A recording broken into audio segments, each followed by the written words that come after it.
the sort of diversity of locations where people are from is really what Ivy Tech's all about, but it's also, I think, what our regions are about. Plainfield, Bloomington, Indy, all the different folks. When I travel around, so we can, I'll talk about it a little bit here in my presentation, but I travel around the region quite a bit, and it is the glue, the fabric that is tying us all together. No one of us, no one community is going to succeed in raising the standard for everybody alone. It is going to be a group effort. It's going to require all of us. It's going to require the whole region and the state to do it together. So, hearing the different places where folks are from is really kind of heartens me, and I'm happy to hear that. So, thank you for having me here today. I'm excited to talk about Ivy Tech. I will, let's see, next slide is, I think, the agenda. So this is what we're going to talk about, the sort of who, what, when, where, why. I will talk a little bit about myself. Grew up in Bloomington and graduated from high school in Bloomington South, and went off to the Air Force Academy, spent 24 years after graduation on active duty, and retired in 2020 and moved back home. And one of the main reasons why my family and I were stationed in Korea at the time, one of the main reasons we chose to move back home was really to get involved in the community and where can we help, how can we have a community impact. And so the opportunity to become Chancellor at Ivy Tech came up about a year and a half ago. And at first I took a look at it and I was like, I don't know if that's a good fit for me. I don't have an education background.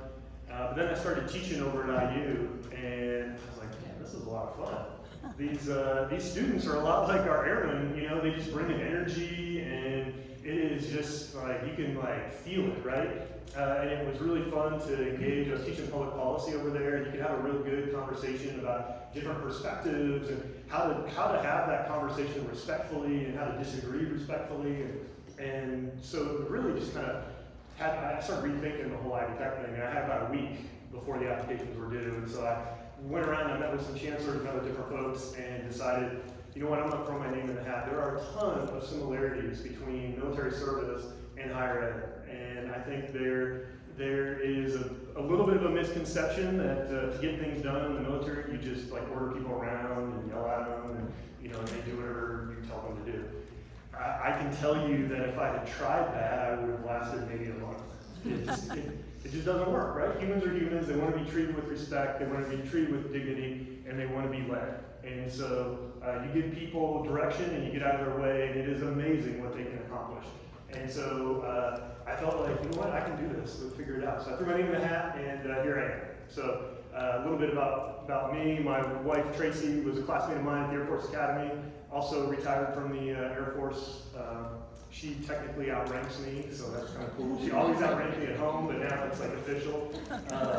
And we have two kids. I have a daughter, Annalisa, who's a freshman up at Purdue, and a son, Connor, who is a senior out at UCLA. So that's us, and we have two daughters. So now you know who the Coynes are. Now, who's Ivy Tech? So slide, please. This is who we are.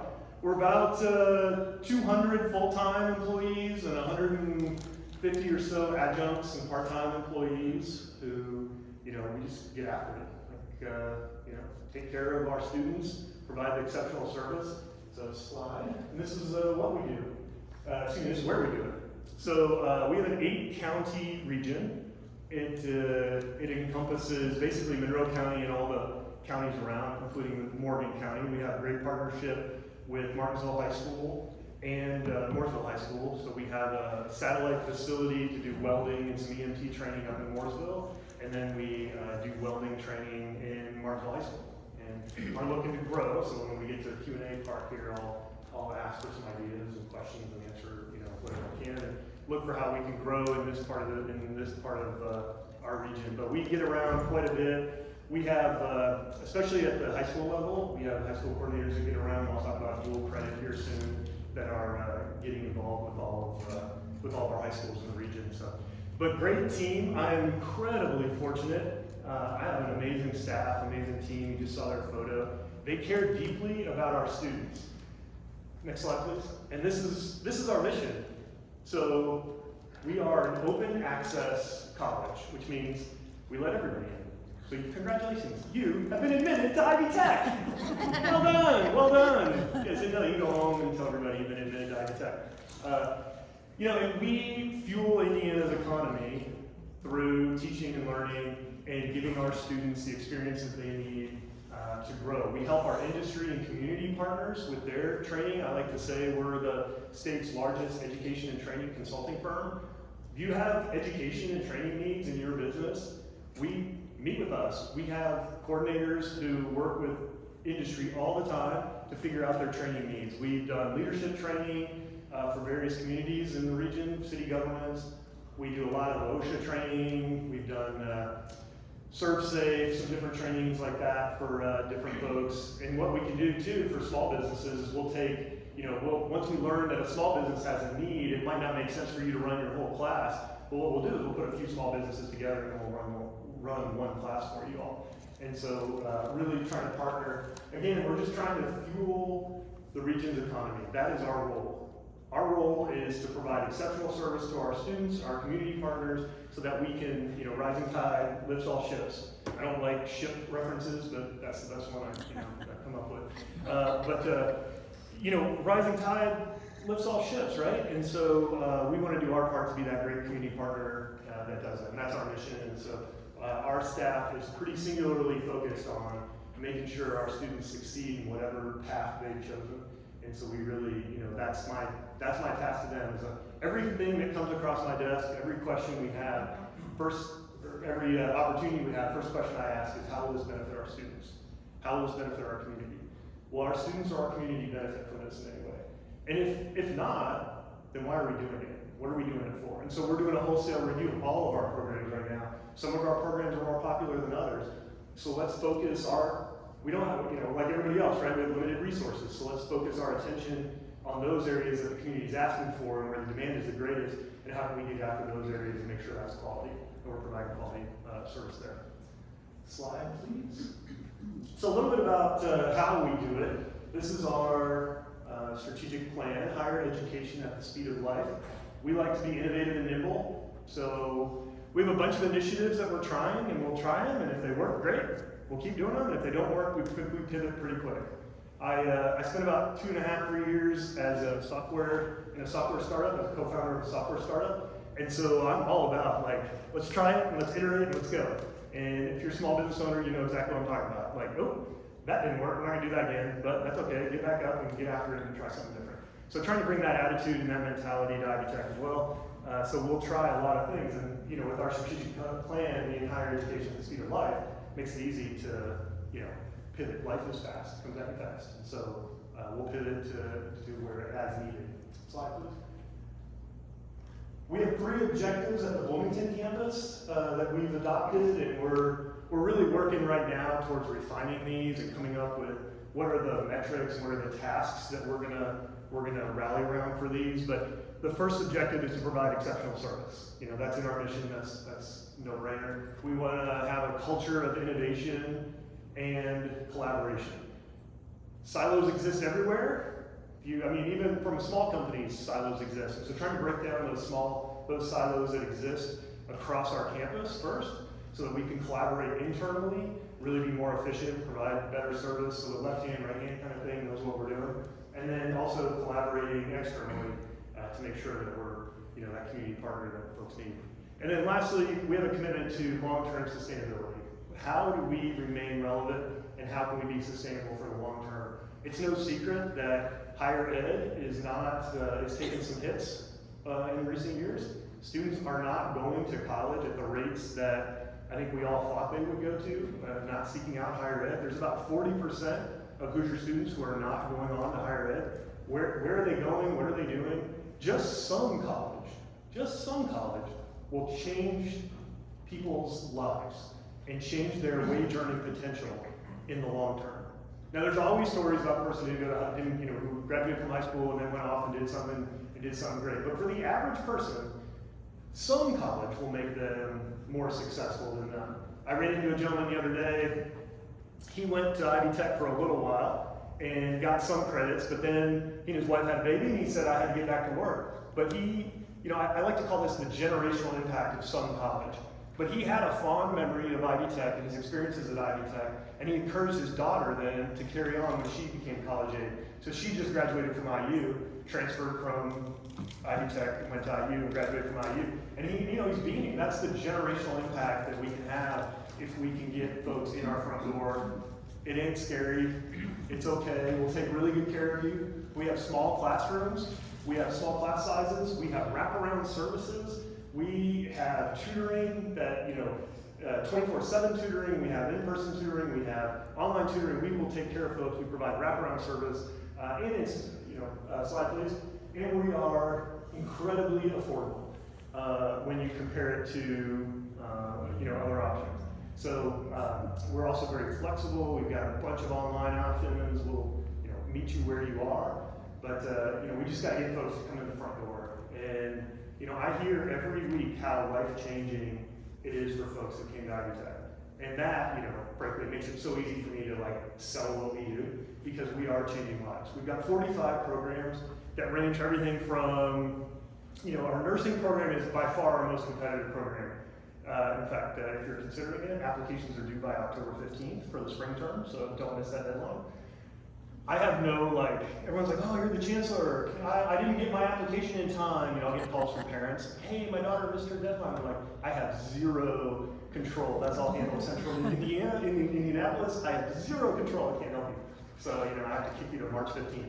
So October 15th is deadline for a nursing application. By far our most competitive program. You got to do a lot of prerequisites, grades, different things come into play for that, and then people rack and stack where they want to go. So that one's our most competitive. Again, application due October 15th. But real excited with our nursing program. We opened a new skills lab this semester with an Ivy Health grant.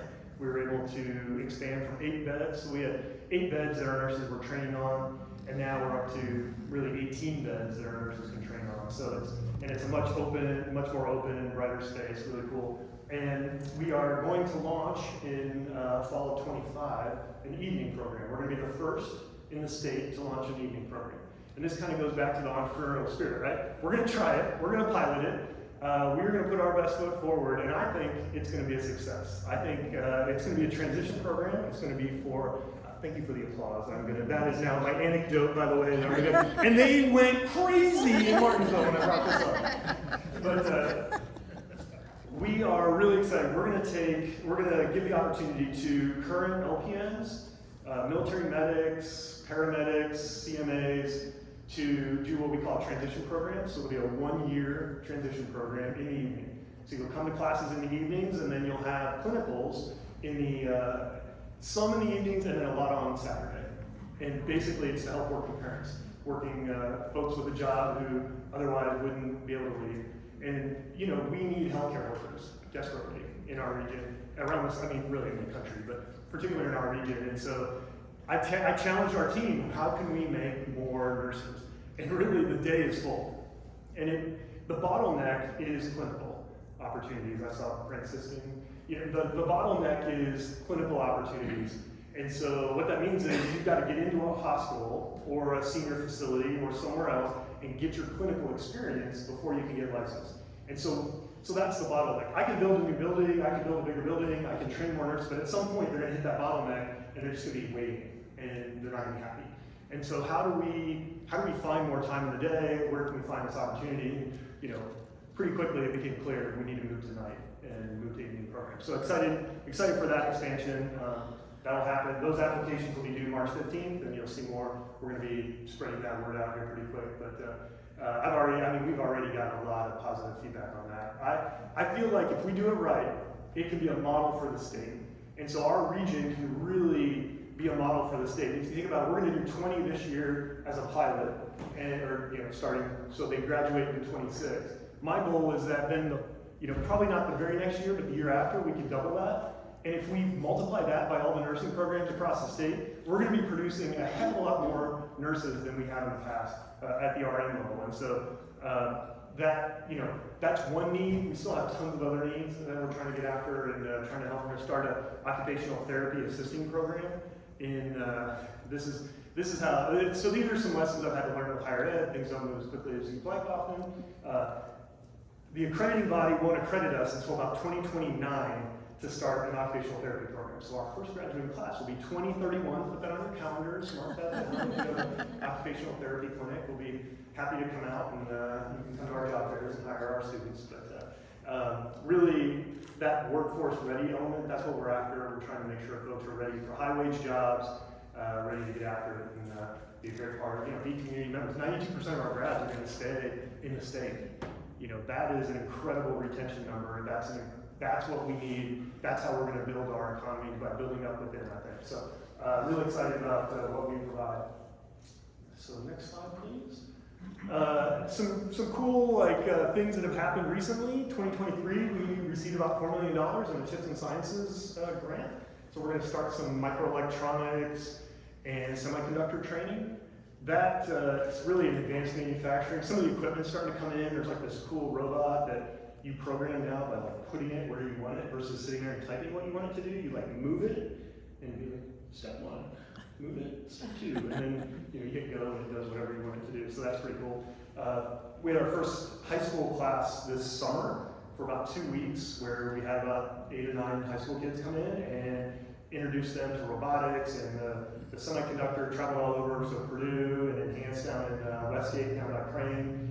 So doing a lot of work with them to try and really just spread the word across the region at the junior high. We'll be moving out to junior high and high school level to spread the word on microelectronics and advanced manufacturing opportunities that exist in the training we have.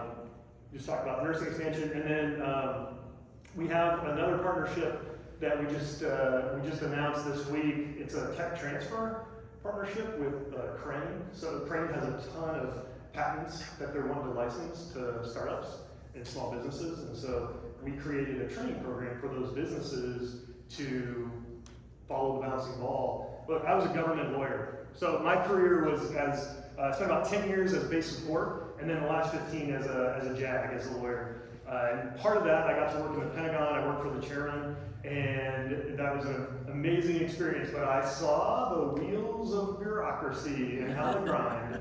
And if you don't have a guide helping you through this process, you won't succeed. So our team at the Cook Center for Entrepreneurship and where we house the Indiana Small Business Development Center, put this guide together. So now we have a guide for small companies and startups to follow for tech transfer, to really start licensing that, and again, start businesses, stay in our region, grow from within.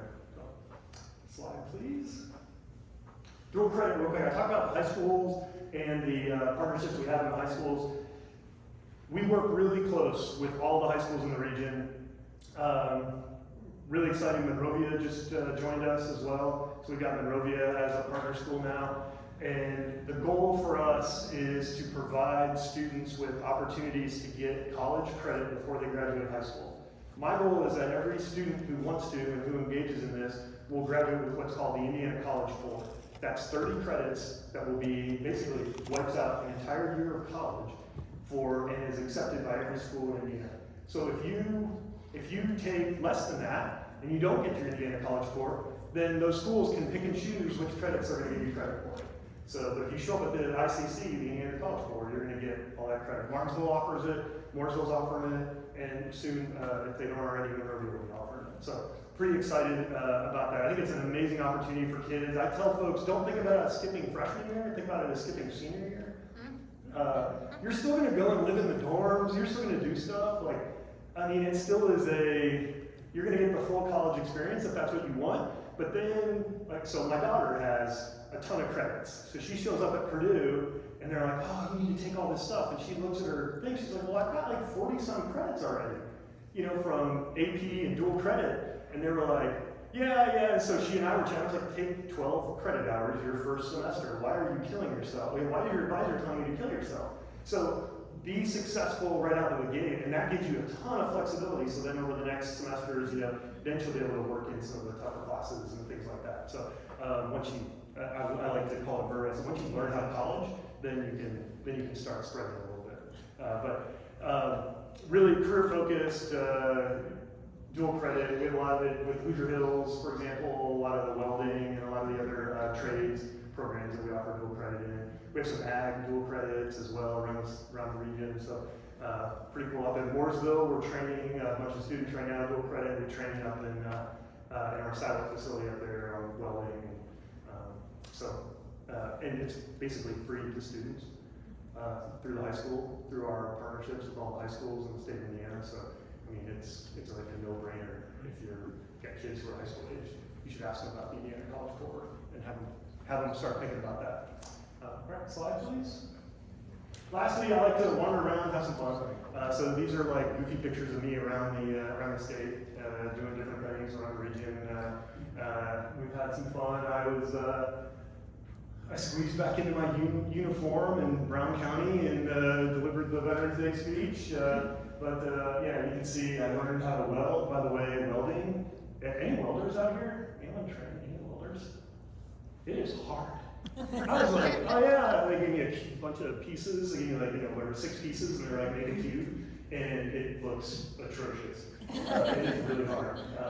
But just around the region, different things that I've done. Trying to meet with students as much as possible. I try and interact with students, have a monthly leadership lunch with students. I wander around quite a bit. We have a great culinary and hospitality program. So I definitely try and go visit those students, especially right towards the end of class, especially the baking classes. But great group there. Lots of cool things going on in those different programs. The student, like I said, the reason I took the job was because that energy the students bring. It's amazing. It is just really, it's like intoxicating when you're around them, just because they're just full of life and full of energy, and just the future is like so bright for so many of them. So, all right, thanks. Let's see, next slide. I think this is our Q&A time.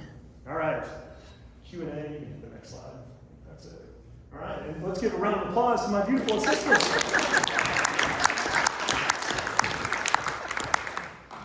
Thanks. So, yeah, any questions? It's more of a Q session versus the A session. I can't guarantee the A's, but I can guarantee if you have Q's. But any suggestions on programs we should offer? We also have, I don't really talk about it, we have the Center for Lifelong Learning. I should probably add that to the slides. So the Center for Lifelong Learning is really our non-academic programs that we offer. So we have like ceramics and cooking classes, like on Friday night you come down and learn how to make, learn how to make German food. You go down there. We have baking classes, art classes. We just offered a Civil War class online. We have like Civil War history things. So we do homesteading and a lot of just different kind of classes. Something on ruminants, which, if you know what that is, good for you. Yeah, so happy to take any questions. Yes, sir. I'm trying to understand the partnerships between the career centers and Ivy Tech in terms of, if you're a student, many students, for example, I'm more familiar with Central Line Career Center, which serves 8 school corporations and 9 high schools up in Johnson and Marion County area. But so you can actually get, and they just expanded up there to the welding area, a multi-million-dollar facility. So you can actually get a certificate there after graduating from high school and go into... Before graduating from high school? Yeah, well, in fact, South Spelman's hired some in auto mechanics. They've got an award-winning. So you, in our district here, you work with a number of the career centers. Yeah. And how many careers? So how does a student say, well, I want to graduate here, or do I go on to Ivy Tech, or do I go to? So the question is the process. Yeah. So the question is about career centers and how we work with the career centers and how a student journey might look. And so, for example, it depends on what the student wants to do. So if you're going the automotive path, we work closely with the career centers and we'll certify and credential the instructors so that they can provide dual credit, so that those classes may count towards either towards one of our certificates or some other industry certification. And so we'll work with them on that. So if you have an automotive student, for example, they may go through junior, senior year taking all the classes they need, and they'll graduate with their ASE or certificate for automotive, and then they'll just immediately go get a job. And they might circle back to Ivy Tech because they'll have some banked credits, and they might circle back to us in a few years when they want to upskill.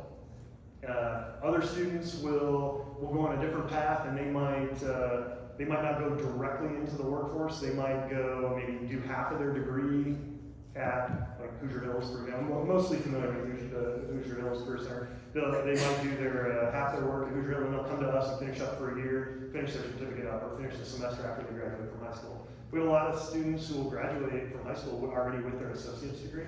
And so then we have, and most will graduate with at least a certificate.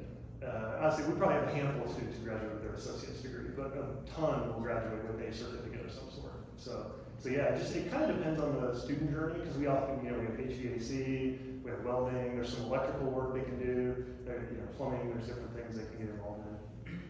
Thank you. Yeah, I hope that answers your question. Yeah. And we work closely with all those career centers to, like I said, credential instructors. Thank you.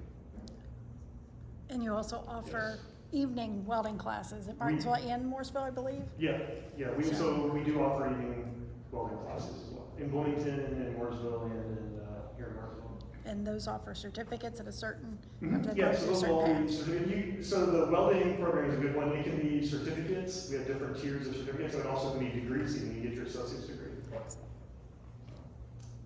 Yes, sir. The idea that we have 40%, you said 40% of students don't really have a post-high school Correct. plan. Do you see any indication from the high schools of the counselors and others, career counselors and just general counselors, pushing students either in a degree towards a, go to this, go to Ivy Tech so you can get a job versus go to college so you can become educated? Yeah, I think the question is, do we see, so I'm going to rephrase this, you tell me if I get it right. Do we see the high school guidance counselors pushing students sort of one of two paths, go to Ivy Tech, get a job, or go to college? And I think what you're going to see here soon is the state of Indiana doing that. So the new, I'm not going to steal Secretary Katie Jenner's energy. If you've ever heard her speak, Yeah. she is full of energy. She explains the new high school diploma really well, but one of the things the state of Indiana is really focused on right now, and Ivy Tech is a critical partner in this, along with industry, is creating apprenticeship pathways and having a workforce-ready model. So those students that have zero interest in going to college will be able to go on do apprenticeships while they're in high school, and get high school credit for that, and then be able to leverage that in a job. So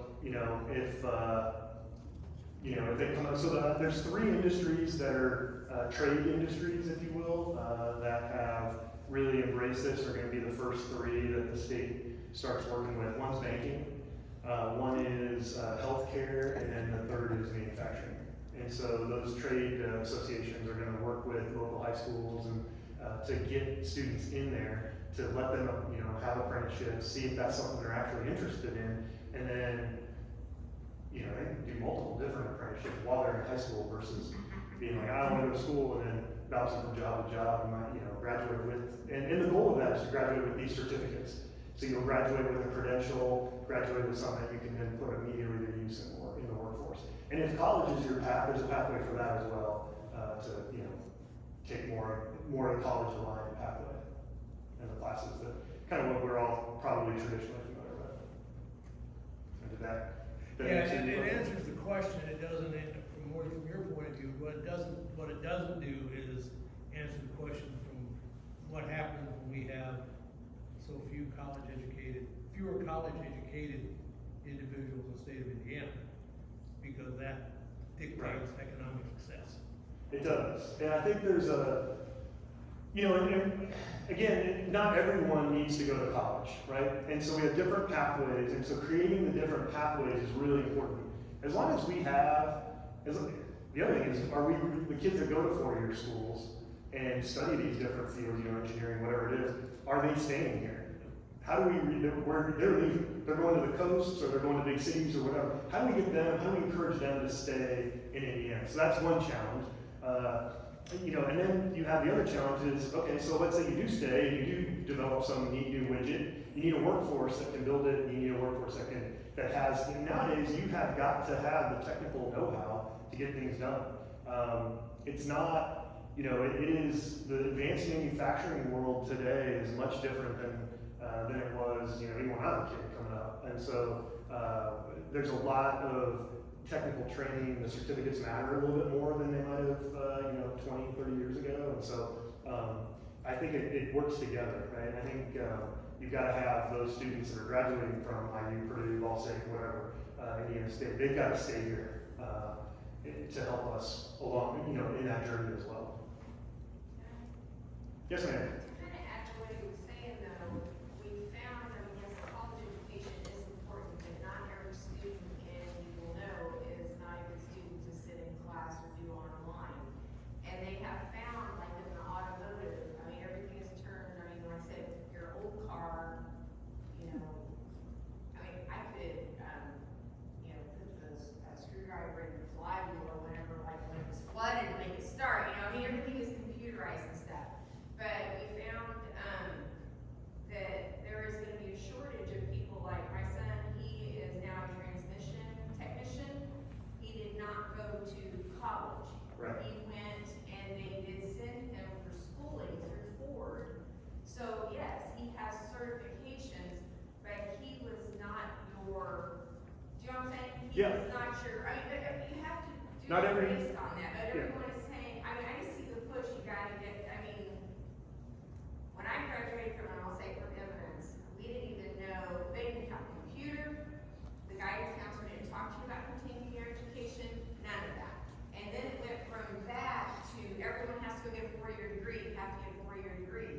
Well, now we got all these technicians at the places that are retiring age, and everyone felt like they had to go get that 4-year degree, so they went and got a 4-year degree and paid all that, and you want them to go, you know what I'm saying? Now they. No, I think you're identifying what's happened, right? So we have this pendulum. There's a need both places. Correct. And I don't think that when I see them pushing them to go get the 4-year degree, which I have some nieces and nephews who have done that, who are paying, and my son is making twice as much as they are. Yeah, so I think there's a few things to unpack there. One is, and we talked about it a minute ago, like not every kid is ready to go to college, nor should they. They have a different skill set, they have a different dream in life, they want to go a different path. So, for example, I'll stick with automotive, our automotive program, we offer a number of certificates. So, most of those students are getting that in high school that want it, and then they're going to work right away. And to your point, Ford, Toyota, different automotive, once you get there, they're going to send you off on their own training and get you certified.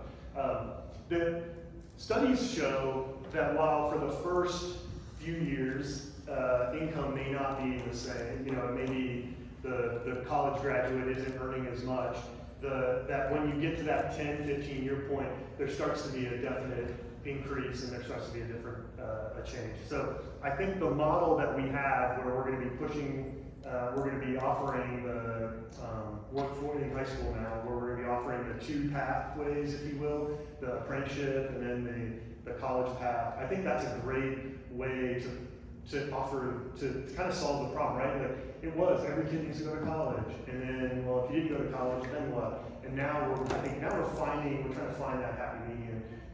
Where does that exist? Where can we make sure that we're getting the kids who don't want to go to high school, don't want to go to college? Where can we get them in training? Where can we get them the certificates so they can hop into the workforce pretty quickly and get going? And so that's sort of that's where I see the path going. Yes, sir. Morgan County is an early learning desert, so we'll go to the other end of the education Okay. and on this area. Are the partnerships you have with the high schools including helping to train early learning instructors so that we can start filling positions and building positions in the county to fill the need we have? Yes, and we have an early learning pathway that folks can take to learn. It's it tends to be a precursor to a teaching certificate, but yeah, we have that pathway. And are the schools taking advantage of that pathway in high school even then too? I'm not sure. I know we have so many dual credit opportunities in so many different classes. I don't want to say yes if it's not. I just don't know. I'm not 100% sure. I think a couple things are really important in this discussion is, I think we need to probably do a better job with counseling the students in different ways so that they have a way to kind of explore the different opportunities while they're younger. And the apprenticeships, I think, for some people will be perfect for that. But I'm not sure that all the kids get the counseling they need to know, here's what you do, career counseling, so to speak, or coaching. The other thing is lifelong learning. I don't think people talk about that enough. Whether you go to four-year college to start with, or whether you get certificates through training, more than likely, at this point, if you're young, you're gonna have to take more education to do what you wanna do. And I think people just lifelong learning is a good thing. And I don't know that people stress that enough. Yeah, Just my opinion. We love our lifelong Yeah. learners. But yeah, the technology is driving a different requirement, like we talked about for manufacturing, for your son, for auto maintenance, is you talk about, like, when you release the clutch and your car can start, you go find a couple buddies, push it down the hill and release your clutch and your car would start. Like, who can do that nowadays, right? None of us can do that, right? So, now you gotta hook it up to a gizmo to figure out if you're, what's going on, and you gotta have that analysis. So the kind of training has changed. It still requires training, but it's a different kind of training today. Yes, sir. First of all, thank you for all you're doing at Ivy Tech Bloomington. I'm an alumni from Ivy Tech Bloomington. I wouldn't be here where I am today without it. So Awesome, thanks. I come from a family of educators, and particularly with the arts. My grandmother is a teacher of teachers, and a lot of them have recently retired. But there's this general sense from elementary school all the way up to Ivy Tech and IU of arts teachers being threatened either financially or personally by what is happening at the state level for the past 10 years. I'm sorry, I missed the first part. Our teachers feeling Our underfunded teachers, by the state on all sides. Their funding being cut, them being told they have to buy their own materials for their classroom, whether it be for drawing or for choir. And my question is, what is Ivy Tech Bloomington doing right now to ensure both general programming partnerships, of course, in the community, but also creative writing classes and arts classes in Ivy Tech? Yeah, so the question was about sort of funding at K through 12 and then how Ivy Tech's helping out and what programs we offer. So we have a pretty robust general education program, lots of opportunities on creative writing, English, different programs. The wrap up here, probably wrap up with this question. I think the partnerships that we have with our K-12, with the high schools, we really, frankly, we're not engaged at the K through 6, K through 7. We're a little bit in junior highs with some of the recruiting trips, and we'll bring students to Ivy Tech, Tuesdays at the Tech, come on out. And we will, we'll show them what we offer. Really, what my goal is to bring folks at that, junior high, high school level, is to bring them out and reduce kind of the barrier, the scariness of college. I think when you come to our campus and you walk around our campus, especially for a high school student who came from a small school, from Eminence or wherever, right? It's gonna feel okay. You're not gonna show up to what I call big box university and be like overwhelmed and just like, oh, there's no way I can find my class. Like, we will make sure you get where you need to go, and we'll take care of folks. And so to me, it's about exposing folks at a young age to the opportunities that exist. We work with, we work with teachers pretty closely through that, especially in high schools, through our dual credit program, and we try to make sure we help them where we can, from a resource perspective. But there's a lot of, to me, it's about bringing people in as soon as possible, exposing them to the programs we offer. We've got a couple of grants, I even talked about one of them, that's going to really allow us to go out into communities. We're going to get a mobile trailer to go out and do some of the STEM training, and so that'll be summer camps and stuff like that. That'll really, it's going to be really hard for an Orange County or Morgan County parent to drive their kid for 2 weeks to Bloomington to get them into a camp, right? So how do we get that out into the community? So we have a grant to do that was just awarded, and so we're pretty excited about that. So we'll probably start, if not this summer, next fall. So that, it's those kind of ways that we can help and provide resources that we try to get after. Well, thank you all so much. Announcement time.